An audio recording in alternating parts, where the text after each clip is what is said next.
ஒரு காலத்தில் ஒரு செல்வந்தர் இருந்தார். அவருக்கு 2 மகன்கள். ஒரு நாள் இளைய மகன் தந்தையிடம் வந்து, அப்பா, எனக்கு உரிய சொத்தை இப்போதே தருங்கள். நான் என் வாழ்க்கையை என் முறையில் வாழ வேண்டும் என்றான். தந்தை அதற்கு சம்மதித்து தனது சொத்துக்களை பிரித்து கொடுத்தார். சில நாட்களில் அந்த இளைய மகன் எல்லா பணத்தையும் எடுத்துக்கொண்டு தொலைதூர நாட்டுக்கு சென்று அங்கே பொழுதுபோக்கு வீண் செலவு செய்து வாழ்ந்தான். ஆனால் சில நாட்களில் அவனுடைய பணம் முழுவதும் தீர்ந்துவிட்டது. அவன் பட்டினியால் தவித்தான்.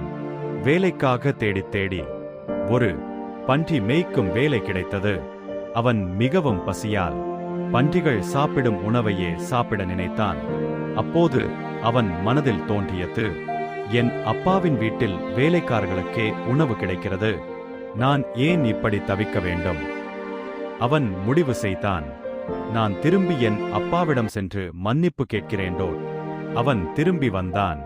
அவனை தூரத்தில் பார்த்த தந்தை அவனை நோக்கி ஓடி வந்து அவனை அணைத்துக் கொண்டு அழுதார். மகன் கூறினான், அப்பா, நான் பிழை செய்தேன். நான் உங்களுடைய மகனாக இருக்க தகுதியில்லை. ஆனால் தந்தை சொன்னார், இவன் என் மகன், அவன் தவறி போனவன், இப்போது திரும்பி வந்தான். அவர்கள் மகிழ்ச்சியுடன் கொண்டாடினர். தவறு செய்தான், மனம் திரும்பினான். அன்பும் மன்னிப்பும் எப்போதும் அப்பாவிடம் கிடைக்கும். அதுபோலதான் நம் கர்த்தர் தவறுகளை மன்னிப்பார்.